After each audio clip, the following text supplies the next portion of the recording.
Cinderella, Rapunzel, ang cute-cute nyo. 1, 2, hala, bakit dalawa na lang kayo? Di ba tatlo kayo? Nasaan si Snow White? Ayun pala siya, umiiyak. Bakit kaya? Naku, napupo pala siya sa pinggan, kaya pala siya umiiyak. Ang baho! Wait lang ha, kukuha na ako ng pamunas para linisin tayo mo, para hindi rin magalit si nanay. A few moments later. Bebang! May merienda ba tayo? Ay, ayun! Mukhang may chocolate sa pinggan. Siguro, tira yung ni Bebang. Kakainin ko nga. Oh, no!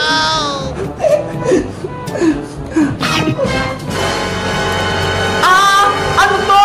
Lasang tait! Bebang! Nasaan ka? Nay! Nandito po ako! Ano po yan? Bakit may pupo rito sa pinggan? Kasi po, Nay, si Snow White tumayag na sa pinggan. Bakit po? Ano po nangyari? Bakit kayo napasigaw? Kasi nakain ko yung pupo na yan. Akala ko chocolate. Ano po? Nakain niyo yung pupo ni Snow White? Anong nakakatorong, Bebang? Ha? Wala po, Nay. Naiinis ako sa malilit na pusa na yan. Bebang, iligaw mo sila. Dapat ko lang sila dito sa bahay, ha? Ililigaw sila? Bakit po, Nay? Alaga ko sila eh. Pakalat-kalat sila dito sa loob ng bahay? Kung saan sila mga tumatae? Kaya yun, nakain ko tuloy. Pero, Nay, maliliit pa po sila. Hindi pa nilang kayang mamuhay sa labas. Tsaka, nalilinis ko naman po yung pupo nila, ha? Eto nga po, may dala akong pamunas. Walang pero, gusto ko, iligaw mo sila ngayon din! Nay, ayoko po! Mahal ko po si Snow White, si Rapunzel, pati si Cinderella! Hindi ko sila kayang iligaw! Kung ayaw mo silang iligaw, ikaw ang ililigaw ko, Bebang! Papalayasin kita sa bahay na to! Nanay naman eh! Huwag mo akong iyakan, Bebang! Bilisan mo na! Iligaw mo na sila! Ayoko makikita sila dito sa bahay! Opo! Snow White, Rapunzel, Cinderella, sorry. Pinalayas na kayo ni nanay. Doon na kayo maninirahan sa may labas. Doon mo iligaw sa malayo yung mga yan para hindi sila bumalik. Opo, Nay. Tara na mga alagang pusa. Labas na tayo.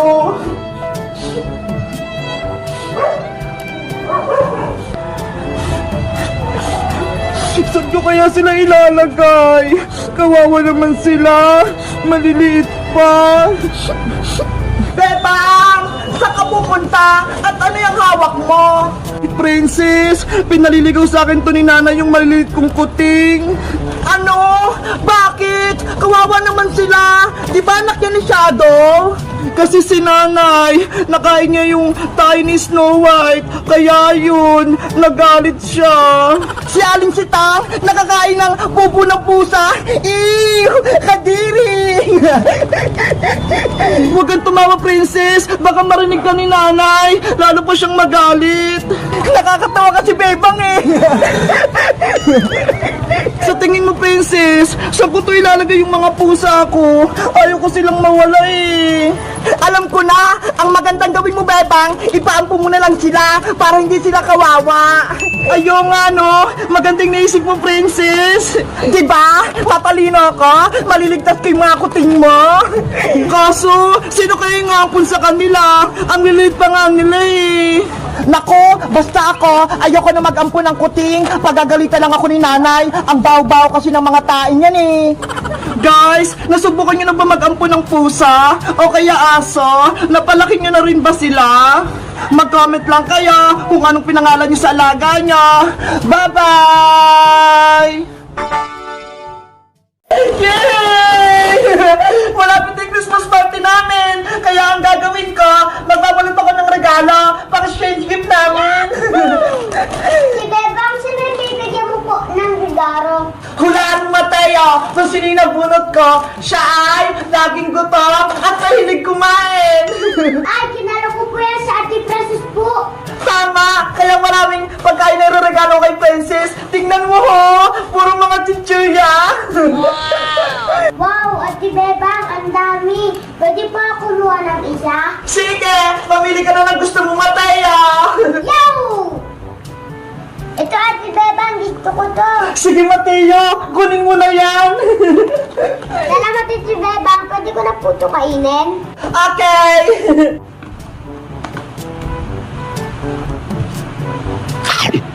Sarap! Diyan ka lang, Mateo, ha. Babalutin ko tong regalo ko para kay Princess. Okay po, Ate Bebang. Ayan! Sisimulan ko na yung pagbabalot ng regalo para kay Princess. Siguradong magugustuhan niya to. Eto, Christmas wrapper na yung pangbabalot ko.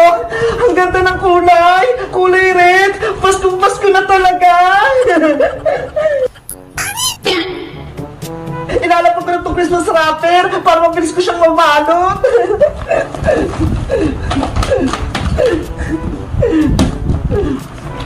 Ididikit ko itong wrapper gamit yung tape para hindi siya malaglag.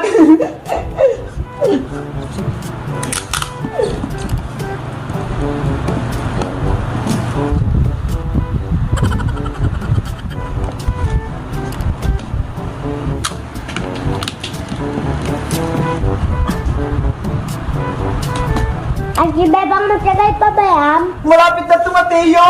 Magantay ka na lang.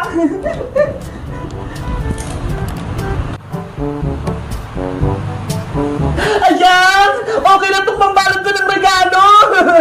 Kahit pangit yung balot, at least maraming laman sa loob! Ilalagay ko na itong maraming chichirya! Sana magkasya!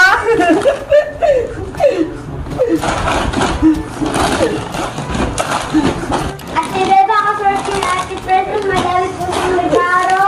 Kaya nga eh! Tignan mo nga oh! Parang hindi siya magkakasya sa box! Ate Bebang, tulungan na kita sa paglagay ng pagkain sa box. Sige! Halika rito! Tulungan mo ako! Ang daming regalo ni Princess! Punong-puno na tong box! Sana Ate Bebang, may matanggap akong regalo. Siyempre, Mateo! May matatanggap ka niyan! Talaga po, Ate Bebang? Oo! Nabalot ko na nga sa'yo eh! Ready na sa exchange gift natin! Yay! May regalo din ako. Ayan! Nailagay natin lahat ng chichirya, Mateo! Isasarado ko na to!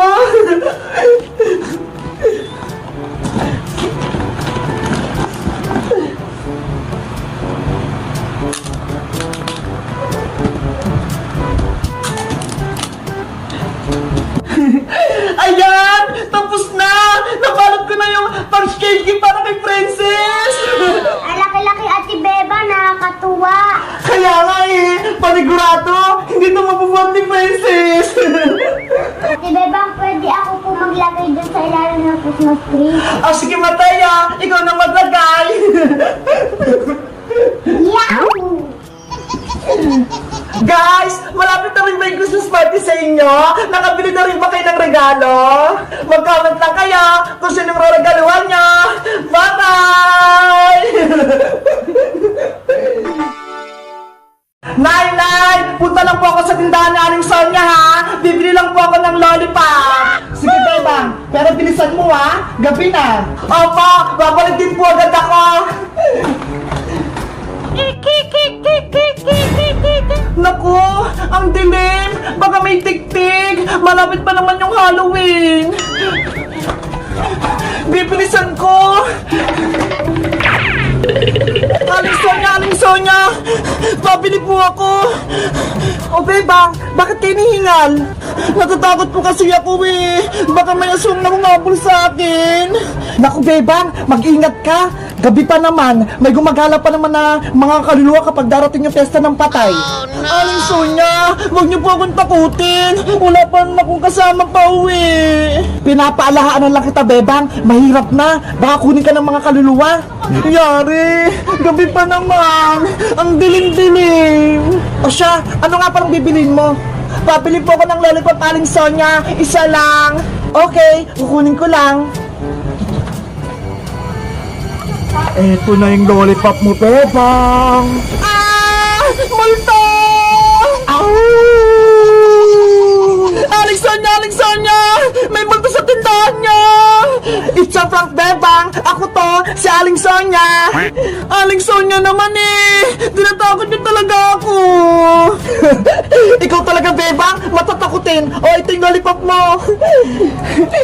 Ito pa yung bayad ko, ha! Aling Sonia, may tanong po ako. Pwede po ba ako mag-trick or treat dito sa tindahan niyo bukas? Ay naku, Bebang, hindi ko maaasikaso yan. Ang dami ko kasing gawain dito sa tindahan.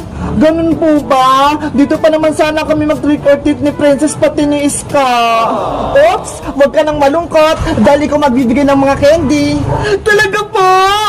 Nandito yung mga candy at mga lollipop na ipamimigay ko sana sa trick or treat. Eto ho. Hi! Ang dami!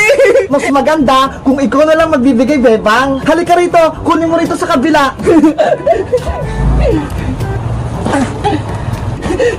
Wow! Isang karton! Ang dami po niyan, Aling Sonia! Puno yan ng mga candy at lollipop, pati mga pagkain. Ikaw nang bahala magbigay sa mga batang mga natitrick or treat. Apa, Aling Sonia! Ako na pong bahala! O siya, umuwi ka na, Bebang. Dalhin mo na tong karton. Sige po! Maraming salamat, Aling Sonia! Uwi na po ako!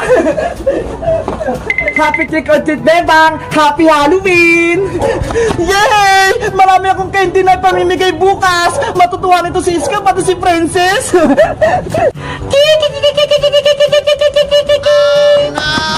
Ano yun? May tunog ng aswang! Ah! May aswang nga! Nanay! Tulong! Naku! Yung mga candy! Naiwan ko! Ayoko makuha ng mga aswang! Papasok na ako sa loob ng bahay! Ayun! Natakot si Bebang sa akin! Tumakbo siya! Ano kayang nalaman ang naiwan niya? Isang karton! Wow! Mga candy! Jellies! At lollipop! Ang dami! Siguro, pang treat or treat ko bukas. Pero, dahil tumakbo si Bebang, akin na lang ito lahat. Guys, may umabol sa akin aswang. Yung mga binigay sa akin Aling Sonia ng mga candy, naiwan ko sa labas. Sino kayong aswang na yun? Kilala nyo ba? Mag-comment lang kayo kung anong costume mo sa trick or treat. Bye-bye!